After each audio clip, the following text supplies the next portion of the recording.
Capítulo 3. El gran santuario. En otra ocasión, durante el crepúsculo vespertino, mi padre continuó su historia de la siguiente manera. El recinto del gran santuario estaba oscuro como el interior aterciopelado de la más elevada contemplación. Belsanti Nanar tenía la sensación de que esta oscuridad se aferraría a ella, a sus ojos abiertos, como una especie de espesa tela. Siguió caminando hacia adelante y alargó temerosa las manos para palpar. El santuario era largo, en declive, y empezó a estrecharse. El suelo bajo sus pies era resbaladizo, y aunque con la frente rozaba el techo, ya no podía inclinar más la cabeza. El aire se hizo asfixiante, lleno de un olor húmedo, repulsivo, extraño. En sus oídos penetraba un sonido informe, sordo y pulsante, amenazador, que se alzaba ante ella casi como un obstáculo invisible. De rodillas, siguió resbalando entre todas aquellas cosas desconocidas que se oponían a ella con obstinación. La angustia se arrastraba tras su persona como un búho negro. El murmullo de las vibraciones rozaba su piel y la cubría de minúsculas perlas que procedían del escalofrío del horror. Le pareció estar penetrando en lo imposible.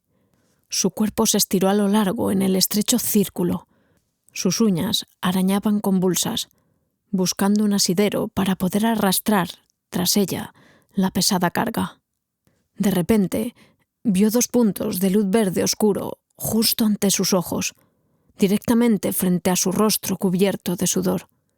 Se quedó mirando fascinada esos dos fuegos fatuos, mientras una serpiente de espanto glacial rodeó su corazón. Los dos puntos de luz la miraban desde un rostro que llenaba todo el círculo visual, desde el foco de los dos ojos fríos, burlones y llenos de odio.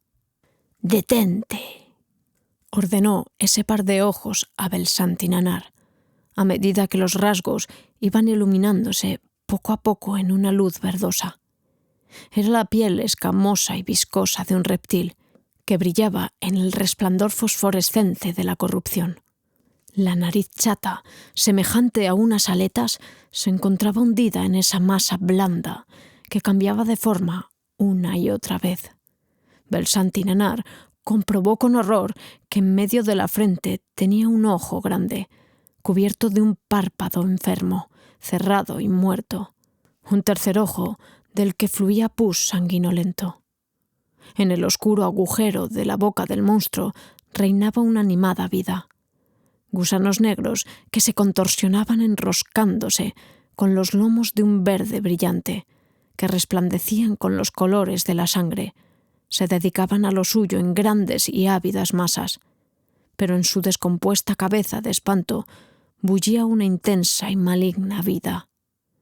Belsanti Nanar sintió cómo los cenagosos y absorbentes pensamientos de ese rostro se situaban alrededor de su espíritu, cómo ese espíritu era envuelto por los brazos como lianas del sarcasmo y de la duda, para ser arrastrado a las profundidades donde pululaban los reptiles astrales en el sufrimiento de la conciencia de la existencia animal desgarrada.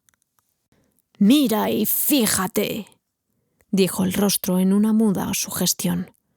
Y tras esta comunicación, que en el cerebro de Belsanti Nanar se convirtió en palabras, se acumularon los recuerdos y sentimientos inexpresables.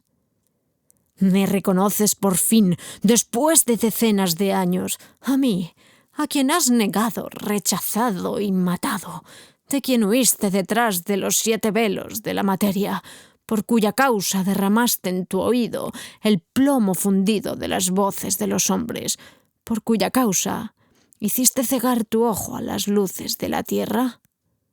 Tú saliste corriendo y gritaste, te has embriagado y has amado, te has entregado en templos extraños a dioses extraños, bajo el sonido de las cítaras y las flautas, bajo el resonar de los gong, para alejar el recuerdo de mi rostro, para aplazar ese momento en el que volveríamos a estar el uno frente al otro, asesino y víctima, tú y yo.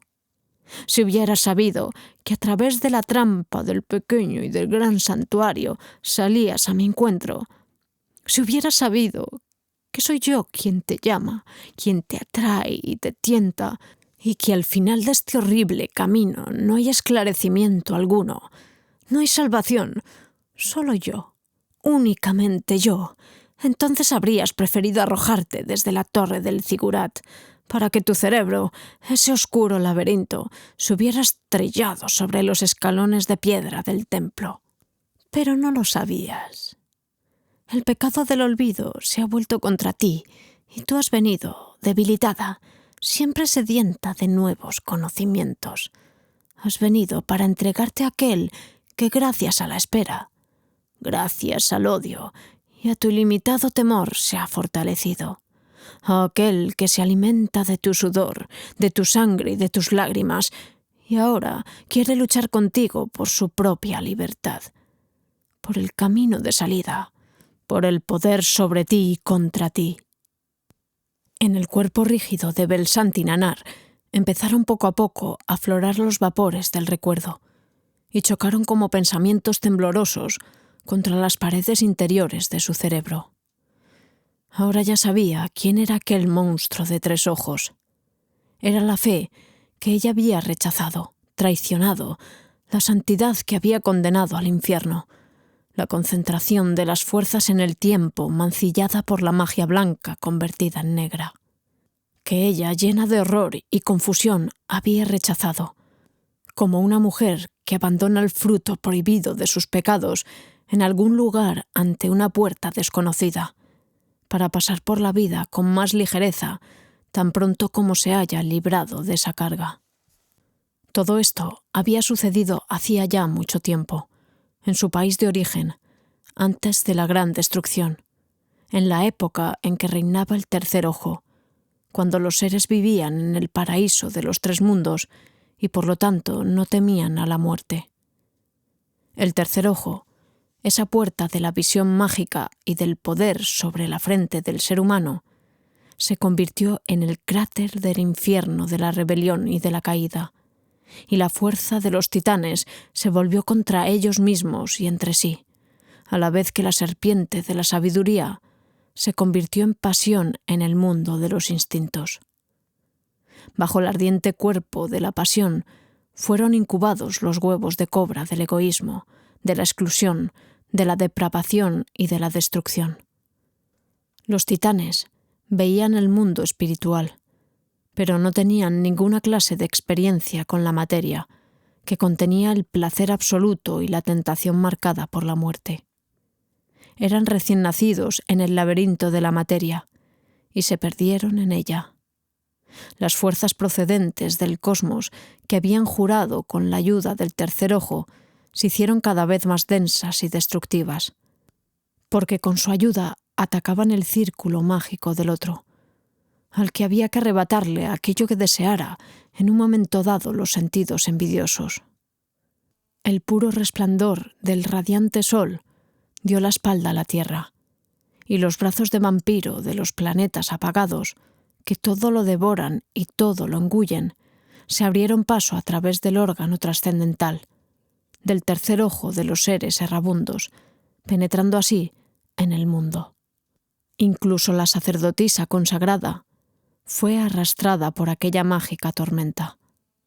En su alma se hundió el templo, las malas hierbas crecieron sobre su pecho, se perdió la llave, y en el interior del santuario, bajo tierra, la idea sagrada y reveladora se convirtió, con la caída, en un fantasma amargo, corrompido y terrible, en un demonio poderoso ante el umbral.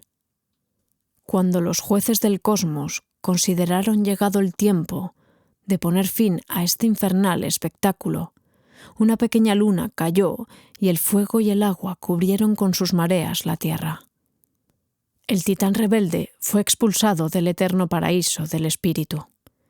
Perdió su tercer ojo, y el lugar que éste ocupara permaneció como centro de intuiciones bajo la tapa del sarcófago de los huesos de la frente, manteniéndose como una pequeña, misteriosa y encogida glándula.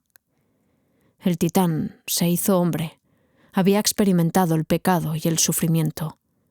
En lugar del tercer ojo que había perdido, con el que podía ver los espíritus, desarrolló sus circunvalaciones cerebrales, dedos de pensamiento tangibles y causales, con cuya ayuda rozaba con torpeza los jeroglíficos de la naturaleza, pero sin poder establecer ya un concepto total de la maravillosa síntesis.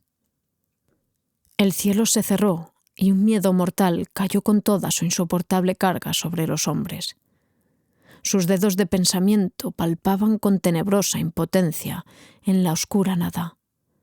Sus dioses, nacidos del miedo, eran tiranos mortales que solo amenazaban y asustaban, y el consuelo que les proporcionaban siguió siendo ineficaz ante los duros golpes del destino que les asestaba la existencia material.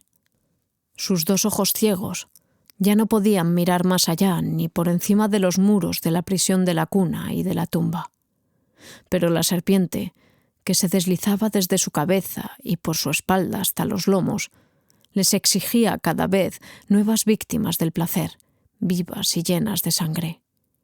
El cielo candidato a la muerte engendraba hijos ciegos para la muerte. El gran poema épico del acabado titán Gilgamesh sobre la primera conmoción de la muerte lo compuso junto al cadáver de su amigo convertido en mortal.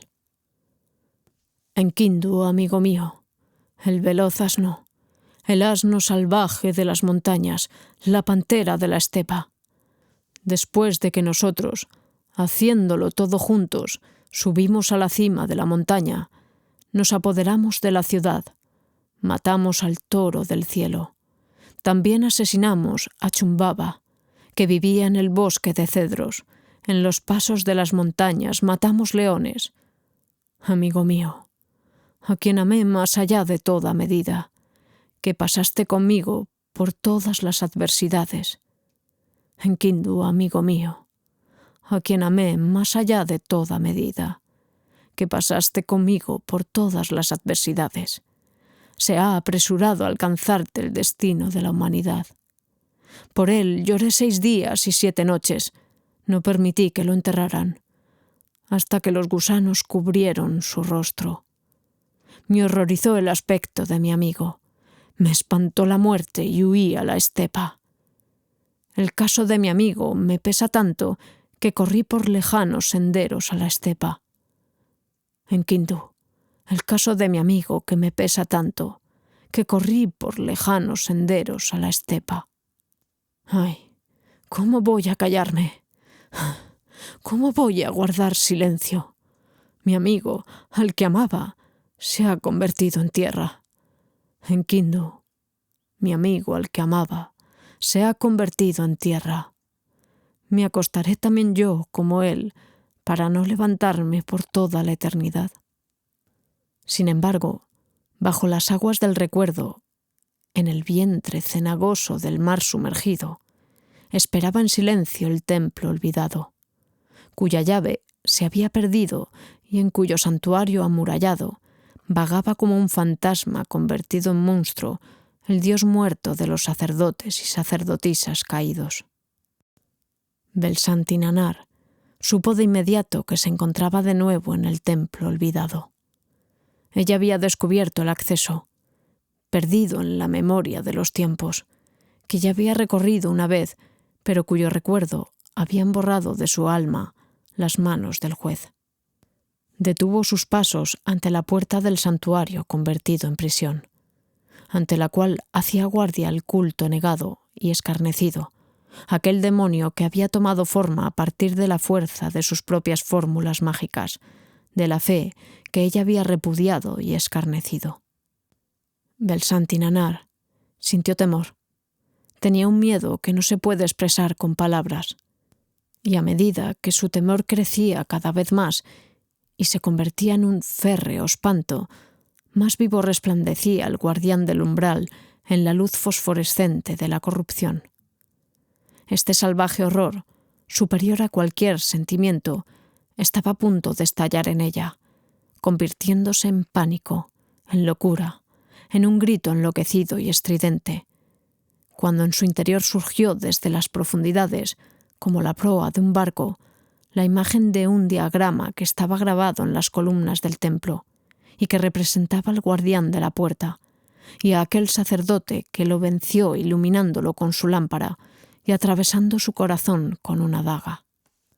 En ese mismo momento, Belsanti Nanar fue consciente de la fórmula que debía emplear. De este modo, la oleada de temor retrocedió y se convirtió en una tensa y lisa superficie de atención.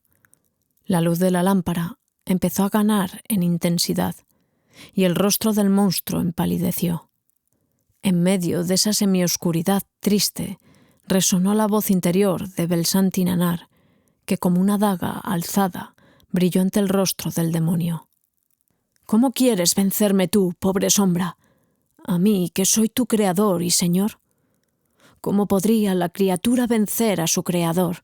¿Y cómo podría el creador dejar mano libre a su propia obra para que actúe a su libre albedrío y como mejor le parezca? Yo soy la responsable, y en mí está la solución.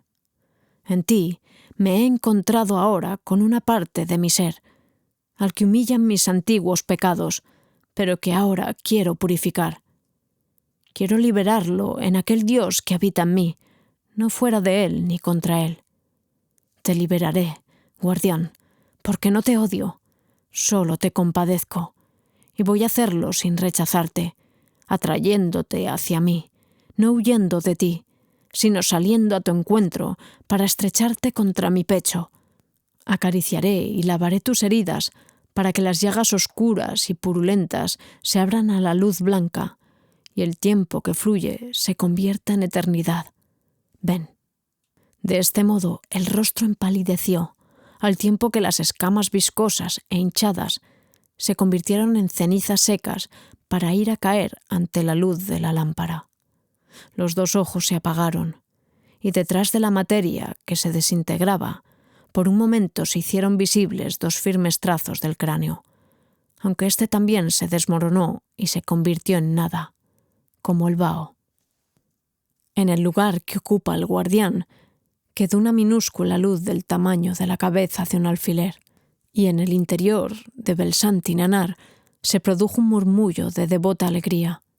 La única llama sobre el altar del gran santuario la saludaba, la luz eterna, que nunca se apaga en el cáliz de alabastro.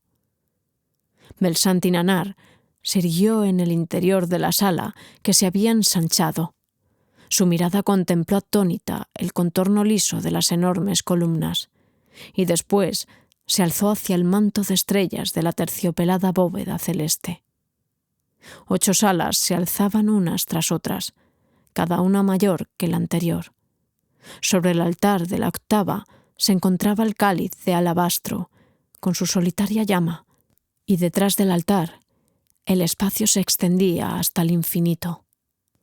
Cuando sus ojos se hubieron acostumbrado a la suave penumbra, ante el altar pudo ver un sarcófago, que en ese mismo instante empezó a abrirse.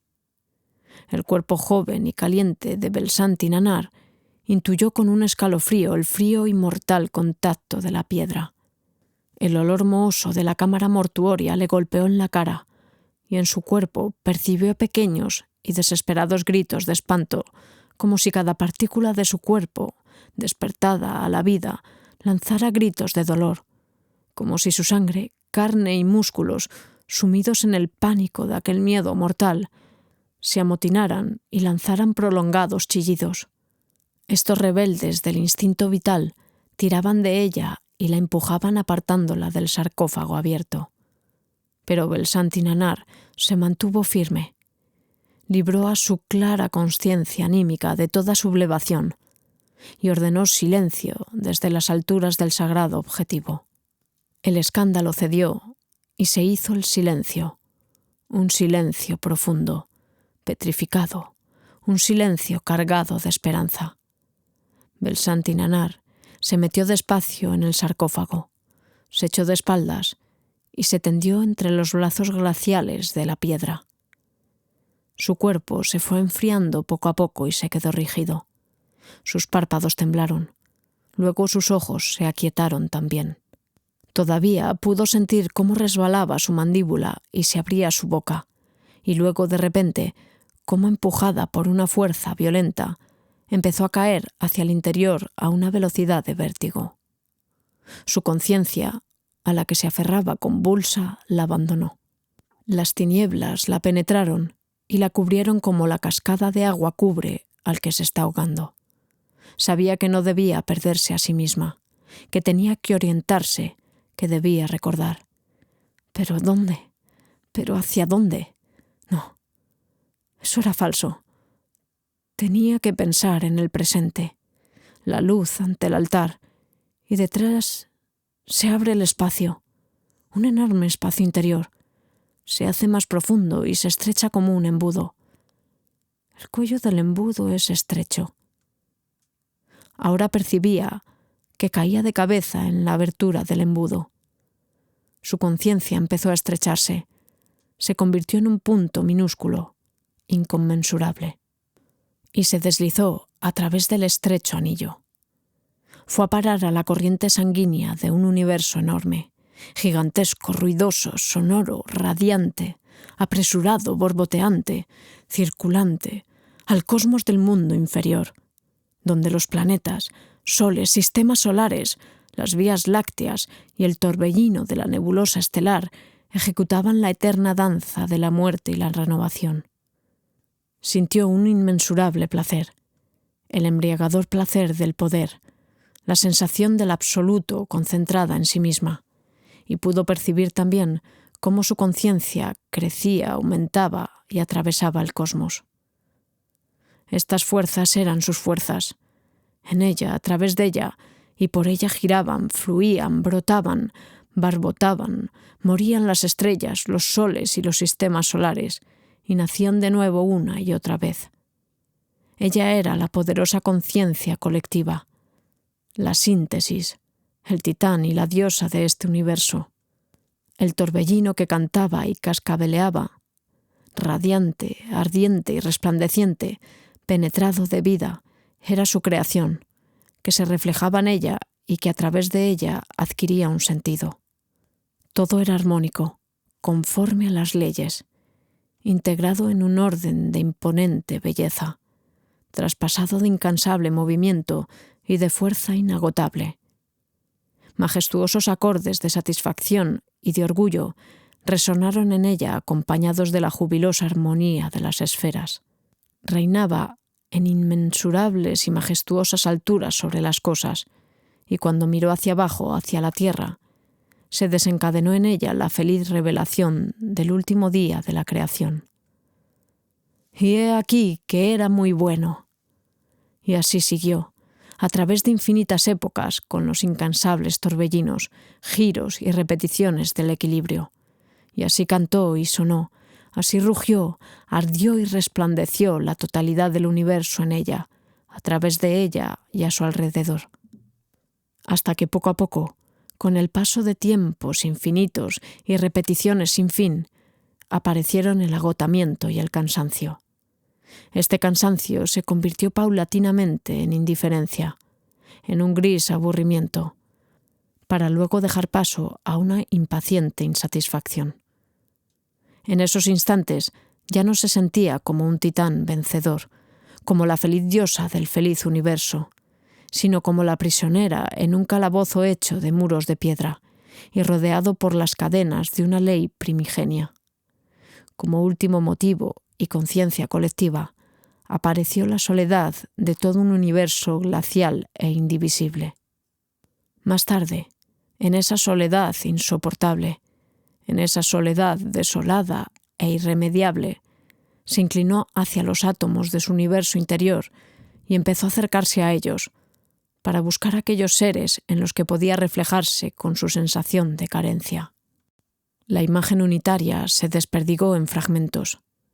Vio las innumerables unidades por todas partes, copias de su propia imagen, que se apresuraban a huir distanciándose entre sí y cayendo unas sobre otras.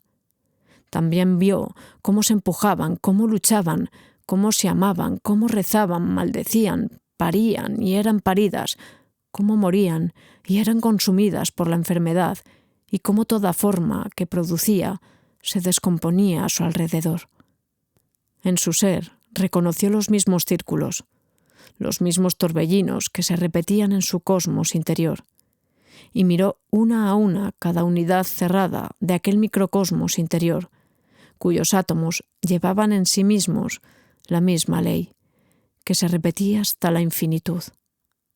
Después de eso, se vio sacudida profundamente por el espanto, la desesperación, por la tristeza mortal y el tormento desamparado, al reconocer la caducidad de la materia, su ser demoníaco, que arriba y abajo lo penetra todo y todo lo destruye, por lo que concentró toda su conciencia en un único esfuerzo anhelante: liberarse.